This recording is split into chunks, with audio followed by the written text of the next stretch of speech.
In this segment of Point Blank, we speak to two foodies on whether service standards in hawkers are up to par. Do you think it's the way you look? If you look really polite and you speak politely, do you think people naturally have a tendency to react like nicer to you? I don't think they actually have the time to notice your character, that kind of thing. But I don't think it really plays a part to them. Okay. Especially for the famous ones, they don't really care for your business. Okay, so how important do you think service is? I mean, since both of you like conduct cooking classes and stuff like that, how important is service in enjoying your meal? I would say that it's very important because it's part of the eating experience. So we've had How many percent is service? How many percent is the food itself? Yeah. I would say personally good food, 70-80%, and then service maybe the other 20%. Yeah.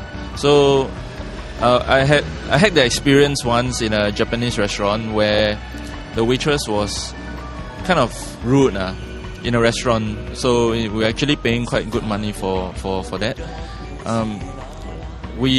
They had a deal going on, and then they had this 1-for-1 deal going on. And when we inquired more, sometimes how many restaurants they have so many menus. It's not just one menu. They have this menu A for lunch, another one for promotion menu, and they had so many menus that we were utterly confused. And when we told them we were here for the promotion, which was 1-for-1, and we got pretty lousy attitude after that. It really made our dining out that day, the experience made it a bad experience for us, basically. Okay, but do you react there and then? Do you tell the person we did. Smile? So we basically told her off and asked for the manager, but we didn't. It was even before we had the food, so it was quite sport the evening. Vanessa, any bad experience with service? Seeing Merv's actually spoken about restaurants, I'll talk about hawker food then. You don't really need that much service from a hawker because you're going to grab your own tray, your food's there. Well, sometimes they bring it to you. I think actually service for hawker food, 5%, maximum 10% is on service. Definitely a good 50-60% is on taste and cleanliness.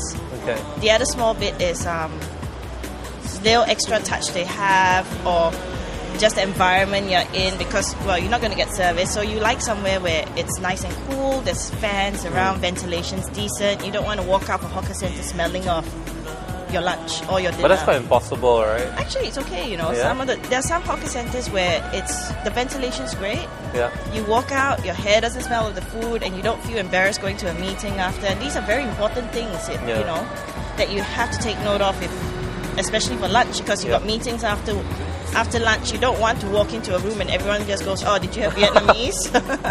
Oh yeah, that zi cha stall? Yeah, exactly. Or did you have fried rice with salted fish? Okay. Yeah, definitely. So those are the things that come into play. Yeah, and also I think you don't want people to sort of give you a black face when you ask for extra stuff like chili and I think Singaporeans do love their condiments, right? The more sauce, the better. Yes. For some reason. I could never be a hawker.